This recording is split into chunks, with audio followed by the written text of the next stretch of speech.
के देश का प्रधानमंत्री, मुख्यमंत्री, राष्ट्रपति विदेशों में जाके बताता कि मैं बौद्ध के देश से आया हूँ। लेकिन आप लोग लगे हुए हैं लोगों को ये बताने के लिए बौद्ध राष्ट्र नहीं है, बौद्ध में हम बनाएंगे। अपने घर का खाना तो तुम पे बनता नहीं, बौद्ध में बनाओगे। ये बौद्ध में है, हमारे दुश्मन को पता है, इसीलिए वैसे बौद्ध में नहीं रहने देना चाहता, हिंदू राष्ट्र बनाना चाहता है। समझ लेना सीधे सीधे शब्दों में, ये बौद्ध राष्ट्र है। लोग तिरंगा तिरंगा चिल्लाते, तिरंगा नहीं चौरंगा है वो। जब तक उसमें चक्र नहीं होता वो राष्ट्रीय झंडा नहीं बनता, किसी और का झंडा तो रह जाता है। समझना हमें है। बाबा साहब ने ऐसे ही नहीं कह दिया था, मुझे मेरे पढ़े लिखे लोगों ने धोखा दिया। या तो बाबा की मान लो या अपनी मान लो। हम अपने अनुसार मिशन चलाना चाहते हैं, अपने महापुरुषों के अनुसार नहीं। हर कोई निकल पड़ता है, दुहाई तो इन महापुरुषों की देता है, लेकिन सौदेबाजी किसी और के साथ करता है। रोजाना हमारी बहन बेटियों के साथ बदतमीजी होती है, तुम्हारे सिर पर मुंह पर थूक दिया जाता है, मुंह दिया जाता है। समझ नहीं पा रहे कि इतिहास खुद जवाब है, उस पर जवाब नहीं होते, और मिट्टी की कोख में उतरे बिना गुलाब नहीं होते। तिल तिल करके खुद को जलाना पड़ता है, मुट्ठियां बांध लेने से इनकलाब नहीं होते।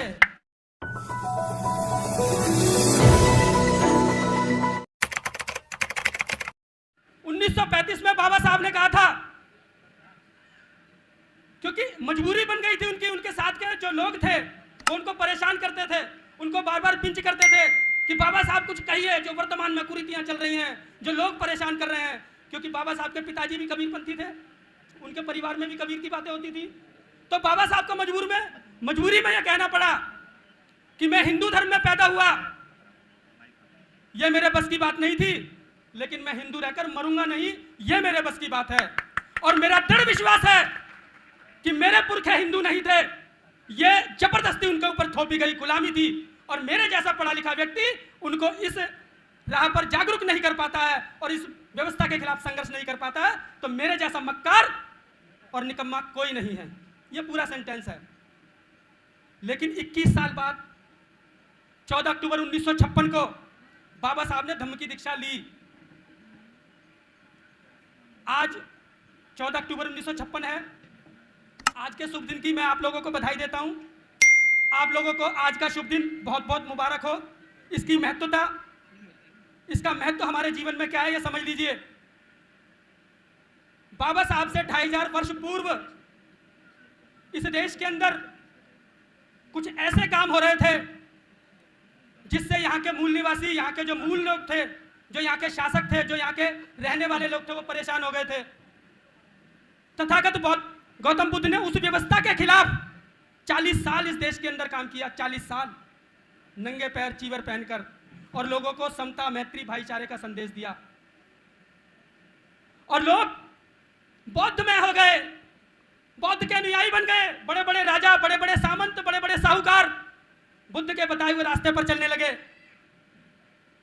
उसके 2500 वर्ष बाद हमारे बीच में फिर एक व्यक्ति आया। हम ये सब चीजें भूल चुके थे। बीच में थोड़ा सा समय आया जब सम्राट अशोक ने कलिंग की विजय प्राप्त की। कोई ऐसा व्यक्ति नहीं छोड़ा जो अशोक के खिलाफ संघर्ष कर सके। लेकिन जब उसको एक छोटे से भंते ने समझाया तो अशोक ने सब कुछ छोड़कर अपने शस्त्रों का त्याग करके इस धम्म की शरण ली और लोगों के भले के लिए काम किया। उन्होंने बहुत सारे रोड बनवाए, रोडों के किनारे फलदार पेड़ लगवाए, कुएं बनवाए, लोगों के भले के लिए काम किया। और ये मानवतावादी बात लोगों तक निरंतर समय तक फैलती रहे, इसलिए 84,000 स्तूप और शिलालेख भी बनवाए। उसके बाद बुद्ध के बाद जब हम बात करते हैं, 2500 वर्ष बाद फिर एक व्यक्ति हमारे बीच में आया जिनकी मैं अभी बात कर रहा था। लोग कहते हैं कि मैं हिंदू धर्म में पैदा हुआ, लेकिन हिंदू रहकर मरूंगा नहीं।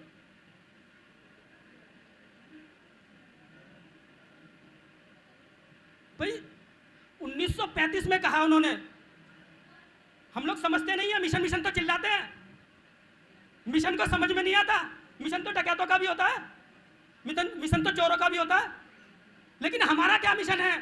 सही और गलत की पहचान करके सही निर्णय लेने की क्षमता हमारे अंदर है भी या नहीं? खामखा हम बहते चले जाते हैं और कुछ भी करने के लिए तैयार हो जाते हैं। हम समझ लें, हमें ज्यादा अकल लगाने की जरूरत नहीं है, ज्यादा समझने की जरूरत नहीं है। जो हमारे महापुरुषों ने किया हमें वही करने की जरूरत है। उन्होंने बताया कि अगर आपकी मुक्ति का रास्ता है तो बिना सामाजिक आंदोलन के राजनीतिक और धार्मिक क्रांति नहीं हो सकती। बाबा साहब ने यही किया 1935 में, कहा लोगों के जिद करने पर। लेकिन धर्म की बात करनी है तो बाबा साहब की इस बात को तो कोट करते हैं, काला राम मंदिर को नहीं करते। लोगों ने तब भी जिद किया, लेकिन लोगों को काला राम मंदिर करके भी दिखाया लोग बाबा साहब ने। लेकिन सही मार्ग पर ले जाने के लिए उन्होंने 21 साल इंतजार किया, 21 साल। उसके बीच में लोगों को जागरूक किया। 26 जनवरी 1950 को इस देश का संविधान लिखकर सबको समान बनाया। और जो बुद्ध धम्म में त्रिशरण पंचशील या जो भी शिक्षाएं थी सब संविधान में दे दी। अगर आप उनको नहीं मानेंगे, चाहे आप किसी भी धर्म के मानने वाले हो, किसी भी जाति के हो, किसी भी देश के हो, अगर आप भारत में आएंगे तो आपको उन त्रिशरण और पंचशील का पालन करना पड़ेगा, नहीं तो भारतीय संविधान की बहुत सारी धाराएं आपके ऊपर लग जाएंगी और आपको जेल हो जाएगी। लोग कहते हैं कि बाबा साहब ने 14 अक्टूबर 1956 को धम्म की दीक्षा ली, तो 1950 में वो क्या कर रहे थे भारतीय संविधान में? भारतीय संविधान में उन्होंने सब कुछ हमें दे दिया। अगर हम राष्ट्रीय चिन्हों पर नजर डालेंगे, राष्ट्रीय झंडे पर भी नजर डालेंगे, राष्ट्रीय सम्मानों पर भी नजर डालेंगे, तो वो सभी बाबा साहब ने हमें बुद्ध के ही दिए हैं। उनके दिमाग में था, लेकिन उन्होंने 21 साल बाद हमें दिया। जब जब धम्म ने तरक्की की है, जब जब धम्म को बढ़ावा मिला है, जब जब ये शासन प्रशासन में रहा है, चाहे बुद्ध के समय में बिंबिसार ने साथ दिया हो, बड़े बड़े उद्योगपतियों ने साथ दिया हो, बड़े बड़े साहूकारों ने साथ दिया हो, चाहे सम्राट अशोक ने साथ दिया हो। और जब बाबा साहब ने एक क्रांति की जोत जलाई। बाबा साहब ने पहले सामाजिक काम किया, फिर राजनीति की, लोगों को राजनीति का रास्ता दिखाया। लोग उंगली तो देख लेते हैं कि बाबा साहब ने कहा है कि राजनीतिक सत्ता वो मास्टर चाबी है जिससे सभी प्रकार के ताले खुल सकते हैं, लेकिन बाएं हाथ में पकड़े हुए संविधान को नहीं देखते। संसद में कोई भी ऐसा व्यक्ति नहीं जाना चाहिए जो इस देश के प्रति आस्था न रखता हो, इसलिए बाबा साहब ने संविधान भी रखा है साथ में। लेकिन हम तो यही कहते हैं कि बस संसद पहुंचो, कैसे भी कोई भी पहुंच जाओ। तभी तो 131 सांसदों को आप रो रहे थे यहाँ पर 131 सांसदों को इसीलिए रो रहे थे। 1400 विधायक भी हैं और पता नहीं कितने निगम पार्षद हैं, वो आएंगे आपके बीच में, लेकिन सही फैसला आप नहीं करते। देखिए, समझ लीजिए, जब बुद्ध के समय में भी, बाबा साहब के समय में भी और वर्तमान में भी इस देश के अंदर दो विचारधाराएं काम कर रही हैं। एक वो जो आपके ऊपर अंकुश लगाकर आपको गुलाम बनाकर शासन करना चाहती है, और एक विचारधारा वो है जो समता मैत्री भाईचारे पर चलकर आपको आपके हक अधिकार और सम्मान देना चाहती है। ये तो आपको तय करना है, आपके अंदर जांचने की परख होनी चाहिए। हम बड़े नारे लगाते हैं, बाबा साहब के वंशज हैं हम, बुद्ध के वंशज हैं, लेकिन हम उन लोगों को समझ नहीं पाते, चुन भी नहीं पाते कि कौन हमारा हितैषी और कौन हमारा दुश्मन है, और फिर रोते रहते हैं। हमारे महापुरुषों ने हमें देने वाला बनाया, लेकिन हम मांगने निकल पड़ते हैं। चलो कहीं प्रदर्शन कर लेते हैं, चलो वहां पर ये मांगने निकल लेते। बहुत सारी बातें भी चल रही थी कि हमारी जो समस्याएं हैं उनका समाधान होना चाहिए। आपकी समस्याओं का समाधान तो आपका व्यक्ति ही कर सकता है, क्योंकि जिसके ना फटी विवाही वो का जाना पीर पर आई, और दूसरा क्यों करेगा? आपने नहीं समझा इस बात को। अभी रो रहे थे हम आरएसएस को, आरएसएस ने समझ लिया।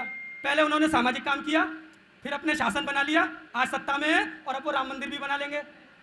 आपको समझ में नहीं आती अपने महापुरुषों की बातें, दुश्मनों को आती है। आप दुश्मनों को कोसते ही रहते हैं। आपने थोड़ी सी अकलमंदी की थी, आपने अपना शासन प्रशासन में भागीदारी ले ली, मान्यवर कांशीराम साहब की बात मानकर, तो पूरा उत्तर प्रदेश बौद्ध में हो गया, किसी के आगे मांगने की जरूरत नहीं पड़ी और आपको सब कुछ मिल गया। लेकिन उसमें भी लोग अपनी दलाली ढूंढने के लिए कोसते हुए, गालियां देते हुए मिल जाएंगे। आने वाले समय में भी हम रो रहे हैं कि संविधान खतरे में है। संविधान कैसे बचा लोगे? अभी आप रो रहे थे कि आपको अधिकार नहीं मिल रहे, कुछ सुविधाएं नहीं मिल रही, आप दूसरों के पास भागते रहते हैं। आपको आपका संविधान और आपके हक अधिकार और आपके बच्चों का मान सम्मान, स्वाभिमान और रोजगार तभी मिलेगा जब आप लोग अपनी विचारधारा के व्यक्तियों की शासन प्रशासन में भागीदारी रखवाएंगे। यह राजनीतिक मंच नहीं है, इसलिए मैं राजनीतिक बात नहीं करना चाहता, और धार्मिक मंच भी नहीं है, इसलिए मैं धर्म का उपदेश देना नहीं चाहता। मेरे दो बेटे हैं और एक मैं हूं, हम तीनों केंद्रीय शिक्षक और बौद्धाचार्य हैं। बहुत सारे लोग यहाँ पर बैठे हैं, भिक्षु भी बैठे हैं जिनको मैंने पढ़ाया है शिविरों में। धर्म को धर्म के तरीके से चलाइए। धर्म हमारा तभी तरक्की करता है और तभी सुरक्षित रहता है जब शासन प्रशासन में हमारे लोग बैठे होते हैं, अशोक जैसे, बिंबिसार जैसे, चाहे उत्तर प्रदेश जैसे। मांगने की जरूरत नहीं पड़ी, हमें अपने आप मिल गया। समझना हमें है, बाबा साहब ने ऐसे ही नहीं कह दिया था मुझे मेरे पढ़े लिखे लोगों ने धोखा दिया। या तो बाबा की मान लो या अपनी मान लो। हम अपने अनुसार मिशन चलाना चाहते हैं, अपने महापुरुषों के अनुसार नहीं। बदलाव की, सुधार की जरूरत हमें है। हम भटक रहे हैं, पता नहीं किस मुकालते में। एक छोटी सी बात से कहकर अपनी बात आगे बढ़ाता हूं। यहां पर बड़े गीत और शेर व शायरी हो रही थी, चलो मैं भी एक सुनाता हूं कि बड़े शौक से सुन रहा था जमाना, हम ही सो गए थे दास्तां कहते कहते। पूरा विश्व आपको विश्व गुरु मानता था, पूरा विश्व आपकी ओर देखता था और आज भी देख रहा है। लेकिन हम ही मक्कार हैं, हम ही कहीं ना कहीं बहक जाते हैं, कहीं और किसी न किसी के पीछे लग जाते हैं। कि इतिहास खुद जवाब है, उस पर जवाब नहीं होते, और मिट्टी की कोख में उतरे बिना गुलाब नहीं होते। तिल तिल करके खुद को जलाना पड़ता है, मुट्ठियां बांध लेने से इनकलाब नहीं होते। हर कोई निकल पड़ता है, दुहाई तो इन महापुरुषों की देता है, लेकिन सौदेबाजी किसी और के साथ करता है। हम पहचानते नहीं हैं उन लोगों को, हम समझते भी नहीं हैं। न हम धर्म को समझ पा रहे हैं, न राजनीति को समझ पा रहे हैं, न सामाजिक को समझ पा रहे हैं। रोजाना हमारी बहन बेटियों के साथ बदतमीजी होती है, तुम्हारे सिर पर मुंह पर थूक दिया जाता है, मुंह दिया जाता है, समझ नहीं पा रहे। किसी को मूंछ रखने पे मार दिया जाता है, किसी को किसी तरीके से मार दिया जाता है। और हम सोचते हैं हम बहुत बड़े अक्लमंद हैं, बहुत बड़ा आंदोलन चला रहे हैं, बहुत लोगों के मिशन मूवमेंट का काम कर रहे हैं। मिशन तो ये था कि हम सब जो इस देश के लोग हैं, हम सबको मान सम्मान मिलना चाहिए, भागीदारी मिलनी चाहिए। देश हमारा है ना, देश की संपत्तियां हमारी है ना, भागीदारी मिलनी चाहिए ना। आज तो बेच बेच कर सारी बर्बादी हो गई और हमारी आंखों के सामने, और हमें शर्म नहीं आती। हमारे बच्चे जब हमसे पूछेंगे कि जब ये देश बिक रहा था तुम क्या कर रहे थे, उस दिन पता आंख मिला पाओगे अपने बच्चों से? नहीं मिला पाओगे। और हम कह रहे हैं मिशन का काम कर रहे हैं। अरे तुम्हारे सामने ही तो सब कुछ बर्बाद हो रहा है, तुम्हारे सामने ही तुम्हारी बहन बेटी की बेइज्जती हो रही है। हमें समझना होगा। कहने को बहुत सारी बातें हैं, ये मंच भी नहीं है, आप समझदार हैं। अगर आप ये चाहते हैं कि आपको सारा कुछ, रोजगार, मान सम्मान, हक अधिकार इस देश में, अभी बात हो रही थी अलग अलग लॉ की हमारा दुश्मन बात करता है संविधान बदलने के लिए। वो रोजाना, भाई बाबा साहब से ज्यादा अकलमंद कोई इस देश में पढ़ा लिखा है क्या जो कानून बना देगा? या विश्व के अंदर है? जो काम हमारे दुश्मन कर रहे हैं इस संविधान को बदलने के लिए, वही हम में से कुछ लोग निकल पड़ते हैं। कोई SC/ST कानून की बात करता है, कोई किसी और कानून की बात करता है, कोई किसी और कानून की बात करता है। तो मैं उन्हें दोषी नहीं मानता जो हमारे दुश्मन है। हम में से ही कुछ मक्कार किस्म के लोग संविधान बदलने के लिए उनको प्रेरित कर रहे हैं। कैसे? बुद्ध ने कहा है ना, कोई भी समस्या है तो उसके पीछे कारण है। कैसे प्रेरित कर रहे हैं? 26 जनवरी 1950 को बाबा साहब ने इस देश में भारत का संविधान दिया। उससे पहले बुद्ध के अनुसार सब चीजें दे दी। और 14 अक्टूबर 1956 को लोगों को समझ में नहीं आया था ना, तो कुछ बाबा साहब प्रैक्टिकल कर देते थे, जैसे बुद्ध करते थे अपने समय में। कोई भी बात अपने ऊपर न लेकर उदाहरण से समझाते थे। हमारे महापुरुषों ने यही काम किया। और बीच में कबीरदास, रविदास, तुकाराम, नानक वगैरह सबने यही काम किया। बस हमने समझा नहीं, क्योंकि हम अपनी बुद्धि लगा देते हैं। लगाने की जरूरत नहीं है, जैसे महापुरुषों ने कहा है वैसे ही समझ लो। बाबा साहब ने 26 जनवरी 1950 को इस देश को आपको संविधान के अनुसार कानूनन बौद्ध में बना दिया।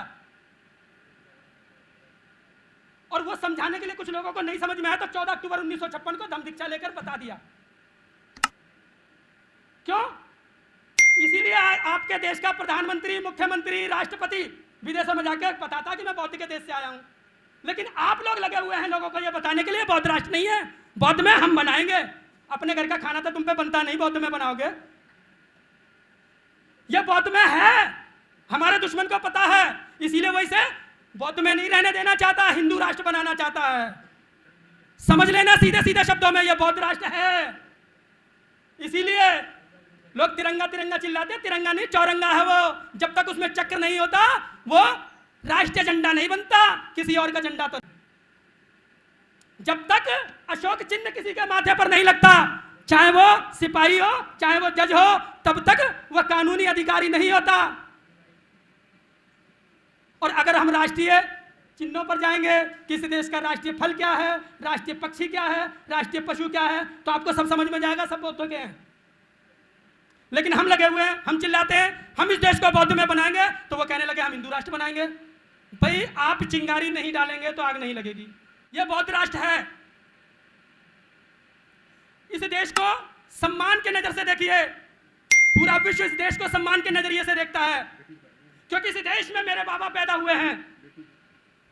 अभी आपने देखा 2 मेरे बच्चे हैं, मेरे साथ इस मिशन का काम करते हैं, मैं भी करता हूं।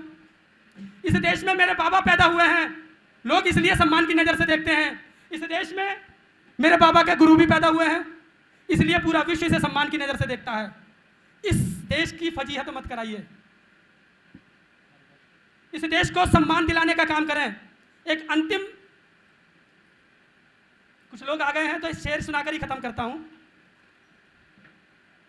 कि मुझे अपने बिखर जाने का गम नहीं, मुझे अपने बिखर जाने का गम नहीं, आने वाली नस्ल के चेहरों तुम तो संभल जाओ।